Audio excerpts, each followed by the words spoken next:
Hello spooklets, welcome back to the channel, and if this is the first time you're seeing this face, welcome to the channel!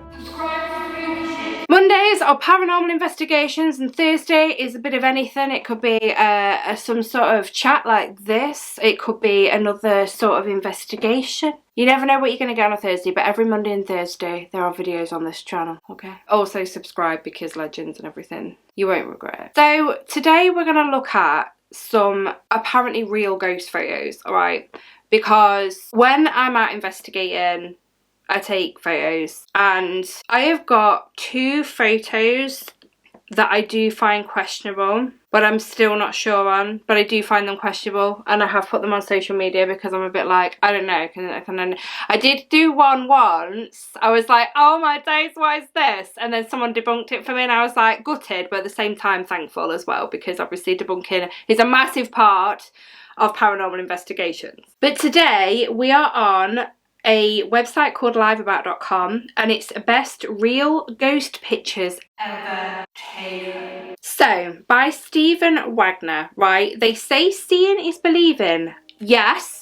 And while in this day of digital image manipulation that might be not as true as it once was, these photographs are considered by many to be the real deal. Photographic evidence of ghosts, faking ghost photos through double exposure and in the lab trickery, has been around as long as photography itself. Now, I am a photographer and I have done in artistic-y sort of photo shots that I've done in the past, double exposure, and I've created some really cool images that look ghostly, so I know how this is done. And today, computer graphics programs can easily and convincingly create ghost images. That's where I'm stuck, right? For instance, editing photos and videos for me, it's just basic editing, all right? I'm not very technical, but I do with photography. Yes, I can create things on camera, but when it comes to the editing side to things, no, I can't do that on a photograph. But yeah, as for video editing, it's definite basic because I'm crap, I'm not very technical, okay? But these photos are generally thought to be untouched, genuine portraits of the unexplained. Now the first one is the brown lady. I have seen this photo so many times, and it does tell you the backstory too. I've just spat everywhere, sorry. Let me get that for you. But I have seen this photo so many times, and I'm quite excited to read the backstory of how this photo and what happened. So listen with me, guys, listen with me. Oh, also, I am so sorry. I would like to thank the channel members. You guys are legends. If you're interested in becoming a member, the link's in the description. It's $2.99 a month. You get to see more of Fort Spooky. I mean, what's better than that? It helps towards the channel too. Okay, this portrait, hang on, let's have a look at the portrait, okay? I will keep going back to her, right, the brown lady. This portrait of the brown lady ghost is arguably the most famous and well-regarded ghost photograph ever taken. I have seen it quite a lot of places. The ghost is thought to be that of Lady Dorothy Townshend, wife of Charles Townshend, 2nd Viscount of Raynham, residents of Raynham Hall in Norfolk, England in the early 1700s. It was rumoured that Dorothy, before her marriage to Charles, had been the mistress of Lord Wharton. Charles suspected Dorothy of infidelity, although according to legal records she died and was buried in 1726, it was suspected that the funeral was a sham and that Charles had locked his wife away in a remote corner of the house until her death many years later. Oh, marriage problems. Dorothy's ghost is said to haunt the oak staircase and other areas of Raynham Hall. In the early 1800s, King George, is that the 5th? Oh my days, I'm really bad with Roman numerals. While staying at Raynham, saw the figure of a woman in a brown dress standing beside his bed. She was seen again standing in the hall in 1835 by Colonel Loftus, who was visiting for the Christmas holidays. He saw her again a week later and described her as wearing a brown satin dress, her skin glowing with a pale luminescence. It also seemed to him that her eyes had been gouged out. A few years later, Captain Frederick Marryat and two friends saw the brown lady gliding along the upstairs hallway carrying a lantern. As she passed, Marryat said she grinned at the men in a diabolical manner. Marryat fired a pistol at the apparition, but the bullet simply passed through. This famous photo was taken in September 1936 by Captain Provand and Indre Shearer, two photographers who were assigned to photograph Raynham Hall for Country Life magazine.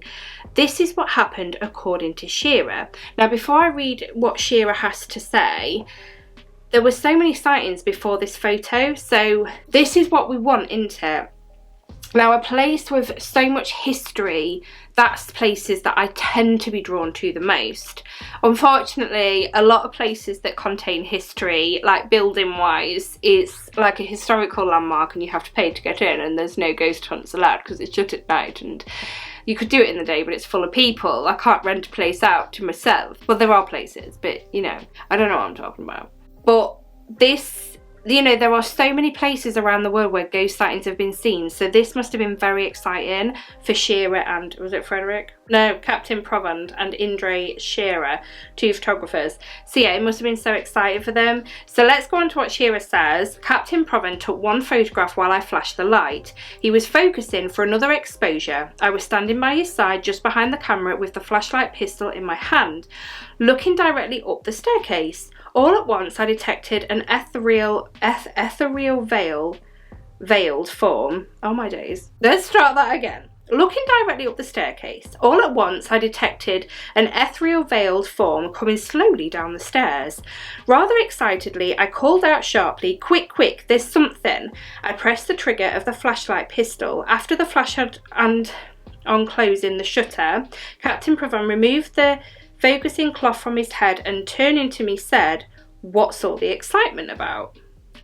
Just seen a ghost, dude. Upon developing the film, the image of the Brown Lady's ghost was seen for the first time. It was published in the December 16th, 1936 issue of Country Life. The ghost has been seen occasionally since. So yeah, to be somewhere where so many people have seen this sighting of this same person and then somebody catches it on camera, we need this to happen again. Maybe going out with old cameras? You should, maybe? Okay, so the next, let's just have a look at the Brown Lady one more time, shall we? Hang on, there she is in all her glory. Like I said, I've seen this photo so many times and now I know the full backstory to it. I don't know why I've never looked at the backstory before, but I've always been a bit funny with photos. But, is this a ghost? Is this a ghost? Is this a ghost caught on camera, guys? The Brown Lady stood on that oak staircase. Is that a ghost? Or is it camera? Not trickery, but have they thought they've caught something and it's nothing? What do you reckon? Let me know in the comments. Okay, Lord Combermere, that's what we're going to call him because I don't know how else to pronounce it. Okay, so let's look at the photograph. Okay, we can see him sat in a chair. Is it double exposure? Okay, let's read and see because I'm kind of like staring at it now. I don't think I've seen this photo before. This photograph of the Combermere Abbey Library was taken in 1891 by Sybil Corbett. The figure of a man can faintly be seen sitting in the chair to the left. His head, collar and right arm on the armrest are clearly discernible. Discernible? Oh my days. Oh my god, my English. It is believed to be the ghost of Lord Combermere. Lord Combermere was a British cavalry commander in the early 1800s who distinguished himself in several military campaigns. Combermere Abbey, located in Cheshire, England, was founded by Benedictine monks in 1133. In 1540, King Henry VIII, Roman numerals, kicked out the Benedictines and the abbey later became the seat of Sir George Cotton KT, Vice-Chamberlain to the household of Prince Edward, son of Henry VIII. That's 8th. In 1814, Sir Stapleton Cotton, a descendant of Sir George, took the title Lord Combermere and in 1817 became the governor of Barbados. Today the abbey is a tourist attraction and hotel. Lord Combermere died in 1891, having been struck and killed by a horse-drawn carriage. At the same time Sybil Corbett took the above photo, Combermere's funeral was taking place some 4 miles away. The photographic exposure Corbett recorded took about half an hour. It is thought by some that during that time a servant might have come into the room and sat briefly in the chair creating the transparent image. This idea was refuted by members of the household, however, testifying that all were attending Lord Combermere's funeral. Okay, so this photo took how long? Took about an hour. Did he not stay with it because he would have known? It doesn't say anything, like he doesn't say anything. No, it just goes on to the next one. Let's have another look at the photo. Can we zoom in? We can. Kind of looks like Grindelwald. If you're a Wizarding World fan, you'll know. I'm not gonna lie. I mean, it's creepy. I mean, I can't see any legs. I can just see top half. He looks quite little sat in that chair as well. I don't know, what do you guys think? The whole photo itself looks a bit sort of in areas, do you know what I mean? So is it somebody, if he wasn't in the room whilst taking the photograph, it could have been somebody that didn't go to the funeral. Anyway, I'm not sure what I think about that. It does look ghostly, but I'm really not sure. Let me know what you think in the comments. Okay, I have seen this photo before. So this, floorboards are creaking, it's not my ass. This is Freddy Jackson. This intriguing photo, let's find him. Where's find him? Where is he? Okay, I'm guessing that maybe it's in front, maybe. I can't see, hang on. No, that zoomed in must be on top of it. So anyway, it is a ghostly face behind there, 100%. That is really freaky. Let's read. This intriguing photo taken in 1919 was first published in 1975 by Sir Victor Goddard, a retired RAF officer. The photo is a group portrait of Goddard's squadron, which had severed in World War I at the HMS Dallas training facility. I don't know if I said that right. An extra ghostly face appears in the photo. In back of the airman positioned on top row, 4 from left. Oh, hang on. Back row. In the back of the airman position on top row, 4 from the left. Ah, I found it. It's there. It's there. I can't zoom in anymore. Is it no, it's not pareidolia. It looks like pareidolia on the actual photo, but it's quite blurry, whereas that is a definite face. Anyway, let's carry on reading. Let's continue. So in back of the airman position on top row, 4 from the left can clearly be seen the face of another man. It is said to be the face of Freddy Jackson, an air mechanic who had been accidentally killed by an aeroplane propeller 2 days earlier. His funeral had taken place on the day this photograph was snapped. Members of the squadron easily recognised the face as Jackson's. It has been suggested that Jackson, unaware of his death, decided to show up for the group photo. Oh, okay, so actually, yeah, like the other one of the guy sat in the chair, it resembles the guy that happened to be having a funeral that day.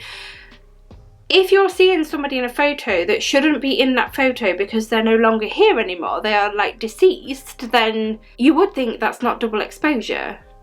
Does that make sense? Do you know what I mean?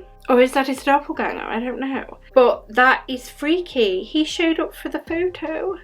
Oh, Freddy! Okay, so I have seen this photo before. It's really creepy. The Tulip staircase ghost.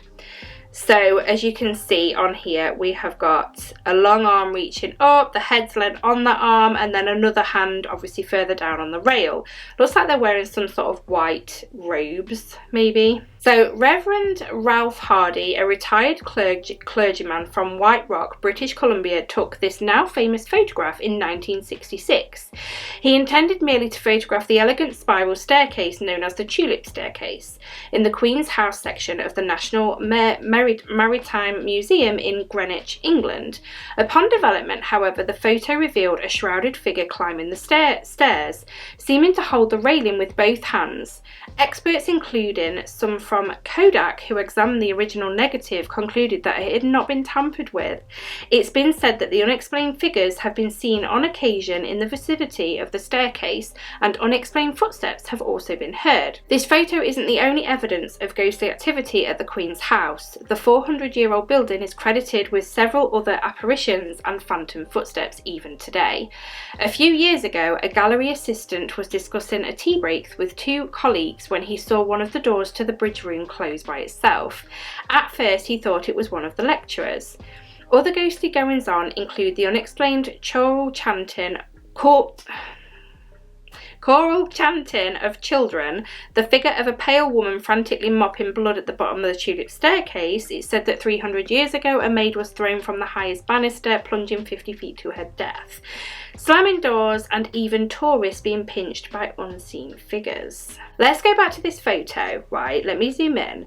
They are fingers on both hands. They are definite fingers and arms. 100%.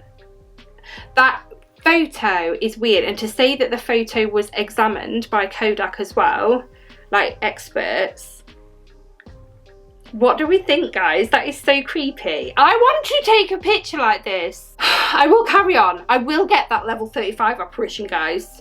Those of you that know. Okay, the backseat ghost. I have seen this before and it creeps me out. That guy has got glasses on and they are actually reflecting. The glasses are reflecting. I'm pretty sure they are glasses. They look like glasses, or really white eyebrows. I'm not quite sure. Okay, so let's read. Mrs. Mabel Chinnery was visiting the grave of her mother one day in 1959. She had brought along her camera to take photographs of the gravesite. After snapping a few shots of her mother's gravestone, she took an impromptu photo of her husband, who was waiting alone in the car. At least the Chinnerys thought he was alone. When the film was developed, the couple was more than surprised to see a figure wearing glasses. Could be white eyebrows, sitting in the backseat of the car. Mrs. Chinnery immediately recognised the image of her mother, the woman whose grave they had visited on that day. A photographic expert who examined the print determined that the image of the woman was neither a reflection nor a double exposure. Right, let me just go back on here. I thought that was a man, and that looks like a white shirt with a collar. Does anyone else see? I can just see white eyebrows, I'm not going to lie. Can anyone else see that? It's a man, isn't it? But then she knows what her mother looks like. Do you know what I mean? So that's probably why. But that looks like a man to me with a white shirt, like a black coat sort of thing. Either way, it's a very eerie photo. That man with the white eyebrows. Okay, the ghost of Boots Hill Cemetery. I think I've seen this photo before. That is definitely someone in the background there with a hat on. Okay, let's read. Terry Ike Clanton is an actor, recording artist and cowboy poet, and is also a relative of the legendary Clanton gang who clashed with the Earps and Doc Holliday at the famous gunfight of OK Corral. Clanton took this photo of his friend at Boot Hill Graveyard. The photo was taken in black and white because he wanted Old West looking pictures of himself dressed in Clanton's 1880 period clothes. Clanton took the film for developing to the local drugstore, and when he got it back was startled at what he saw. Among the gravestones just to the right of his friend is the image of what appears to be a thin man in a dark hat. By height, the man appears to be either legless, kneeling, or rising up out of the ground. I mean, it's very strange. He's kind of faceless as well. It's really, really strange. That. What do you guys think? Have you seen this photo before? What do you think? What do you think? It looks like a man. Like, that is not pareidolia. That hat is very prominent as well, more than anything. Very creepy. Ghost in the burning building. Oh, I see her straight away. That looks like a little girl. That is definite facial features. You can see an arm in between the railings, I think. It does look like an arm. Yeah, that's really creepy. That is really, really creepy. Let's read this. I don't know if I've seen this photo before. On November the 19th, 1995, Wem Town Hall in Shropshire... Why is it all in England? I need to go to these places. Wem Town Hall in Shropshire, England, burned to the ground. Many spectators gathered to watch the old building, built in 1905, as it was being consumed by the flames. Tony O'Reilly, a local resident, was one of those onlookers and took photos of the spectacle with a 200mm telephoto lens from across the street. One of those photos shows what looks like a small, partially transparent girl standing in the doorway. Neither O'Reilly nor any of the other onlookers or firefighters record seeing the girl there. O'Reilly submitted the photo to the Association for the Scientific Study of Anomalous Phenomena. What a mouthful that is! Which in turn presented it for the analysis. I'm tongue-tied now. To Dr. Vernon Harrison, a a photographic expert and former president of the Royal Photographic Society. Oh my days, I need a Jack Daniels after this. Harrison carefully examined both the print and the original negative and concluded that it was genuine. The negative is a straightforward piece of black and white work and shows no sign of having been tampered with, Harrison said. But who is the little girl?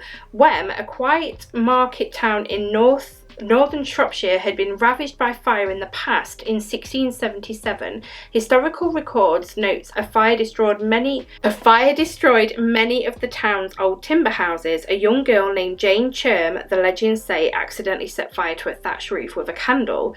Many believed her ghost haunted the area and had been seen on a few other occasions. Update: this photo may have been proved to be a hoax. Okay. An article in the Shropshire Star presents evidence that the image of the girl in the photo may have been lifted from an old postcard. Okay. Naughty. Naughty. I've just read all that and got tongue-tied, and it's fake. Might be a hoax. Ghosts of the SS Watertown. Oh, they look like faces 100%, but also is it pareidolia? They do look like faces though. But if you look down here, I can now see a face here. Is it pareidolia? Do you see what I mean? I'm now seeing faces. And I'll probably see more if I look harder. Let's read. James Courtney and Michael Meehan, if I've said that name right, crew members of the SS Watertown, were cleaning a cargo tank of the oil tanker as it sailed towards the Panama Canal from New York City in December of 1924. Through a freak accident, the two men were overcome by gas fumes and killed. As was the custom of the time, the sailors were buried at sea off the Mexican coast on December 4th. But this was not the last time the remaining crew members were to see of their unfortunate shipmates. The next day, before dusk, the first mate reported seeing the faces of the two men in the waves of the port side of the ship. They remained in the water for 10 seconds, then faded. That's weird. For several days thereafter, the phantom-like faces of the sailors were clearly seen by other members of the crew in the water following the ship. On arrival in New Orleans, the ship's captain, Keith Tracy, reported the strange events to his employers, the city's service company, who suggested to try to photograph the eerie faces. Captain Tracy purchased a camera for the continuing voyage. When the faces again appeared in the water, Captain Tracy took 6 photos, then locked the camera and film in the ship's safe. When the film was processed by a commercial developer in New York, 5 of the exposures showed nothing but sea foam.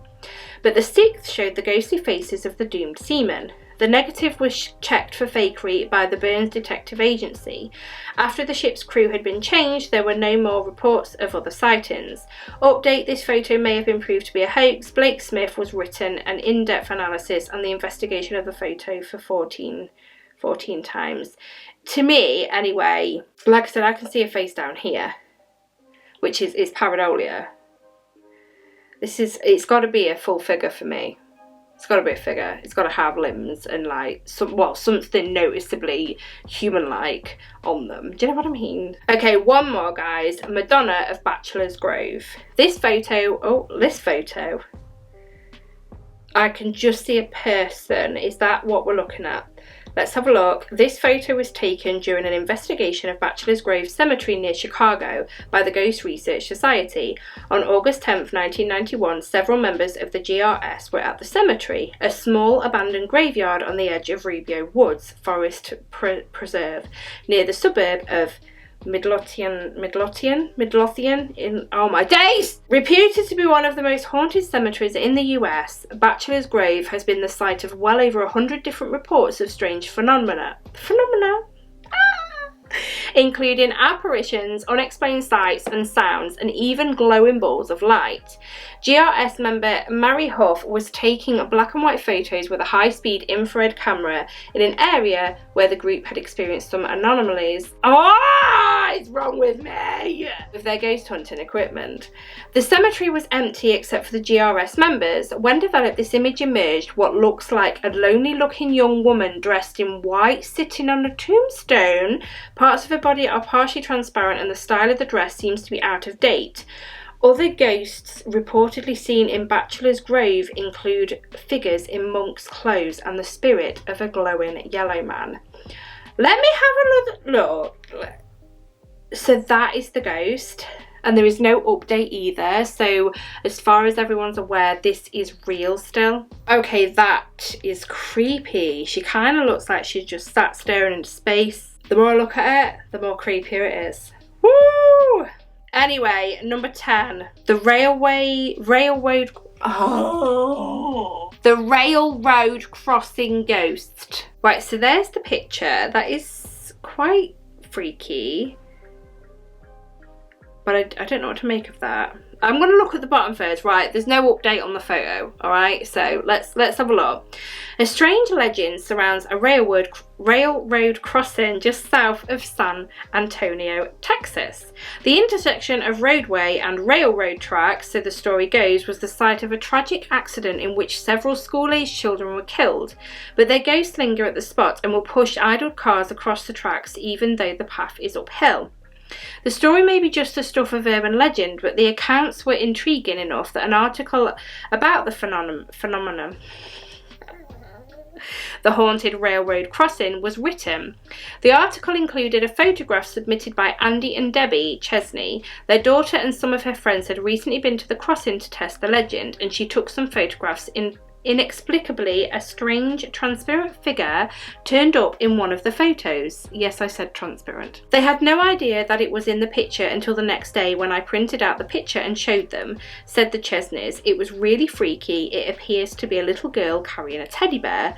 Other readers who have viewed the photo think it shows a little girl with a dog sitting on her feet. What do you think? Let me have another look. I can't see a teddy bear. I literally just see, it looks a bit like a Dementor. From the Wizard and What the Harry Potter, okay. It looks like a Dementor, but with white instead of a black cloak. It is freaky. Is it light flare though? I'm just looking at the sign in front. There's obviously a flash going off. Is it light flare? I don't know. Am I picking? Can anyone like comment about this photo, please?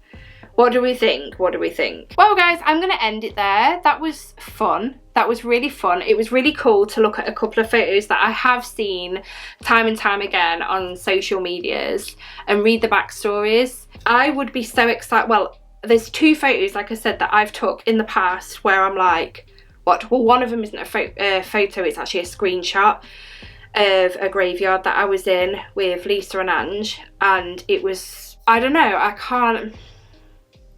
It was very, very strange. It was very, very strange. So it was like this mist and it was above a grave, but it was stationary and then it just went. It was very, very strange. And the other photo was of, it looks like a person stood in a church. It's very, very strange. But yeah, I would love to capture a photo and know exactly that I have caught something, if that makes sense. And then I wouldn't do anything with it. Like, I wouldn't enhance it so people could see it better or anything. I wouldn't do anything with it. I would send it off to experts to say, can you please look at this? Because to catch something on camera, this is why I go out and film the investigations. Because I want to catch something on camera. I want to prove to myself with the experiences that it is real. I know it's real, but I need extra confirmation that it's real. And the reason why the investigations are filmed is so that you guys... Well, the reason why they're filmed is for evidence reasons, and I put them on YouTube so that you guys can join. You can join the journey. Yeah, it was really interesting to look at some of these photos. Let me know what you think in the comments though, guys, and thank you so much for joining me. I love your company, but I am gonna go. I'm really excited. Matt's downstairs. I'm going to show him some of these photos because I'm not sure if he's seen them before and I want to see his thoughts on them as well, because I'm just a bit like, are they real? But I am going to go and I will speak to you all in the next video. But until then, sleep tight.